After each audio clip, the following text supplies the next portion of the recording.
Hello excuse me. என்னடா லேட்டா over heating ஆச்சுன்னா சர்வீஸ் பண்ணணும், தெர்மல் பேட் மாத்தணும், தெர்மல் பேஸ்ட்லாம் மாத்தணும்னு சொன்னீங்கல்ல. இதெல்லாம் எதுவுமே பண்ண வேணாம். நான் கண்டுபிடிச்ச ஒண்ணு பண்ணா போதும். இதை மட்டும் பண்ணீங்கன்னா கூமாபட்டில வர காத்து என் லேட்டா வந்து சிலு சிலுன்னு வரும். வாய்ப்பில்ல ராஜா. என்ன நீங்க இங்க பாருங்க, கம்பெனிக்காரன் காத்து வர இடத்த ஃபுல்லா பிளாஸ்டிக்கை போட்டு அடைச்சு வச்சுட்டேன். சிம்பிள் வேலை, எல்லாத்தையும் உடச்சு விட்டா சில்லு சில்லுன்னு காத்து வருது, ஹீட்டே ஆக மாட்டேங்குது. சொம்பு தண்ணியை விட உன் சொல்லு ஜில்லுன்னு இருக்கு. ஆத்தாடி என்னடா பண்ணி வச்சிருக்க? ஒரு நிமிஷம் பொறு, என்னன்னு தெளிவா சொல்றேன். நல்லா பாத்துக்க. இதுதான் மதர் போர்ட்ல இருக்க ப்ராசஸர், இதுதான் heat Singh assembly. Processor, heat Singh, cooling fan, இது மூணு ஒன்னா வேலை செஞ்சுட்டாங்க லேப்டாப் கூல் ஆகும். ஸோ ஃபேன் ஓடி இந்த சூடா இருக்கிற ஹீட் சிங் சேம்பரை கண்டினியூவா ஓடி கூல் பண்ணும்.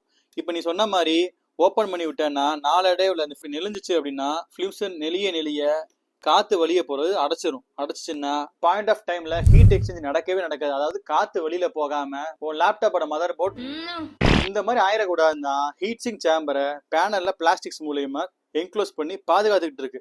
அது மட்டும் இல்லாம காத்துக்கு எதிராக வேலி. ஐயோ, வருந்தினேன் திருந்தினேன்.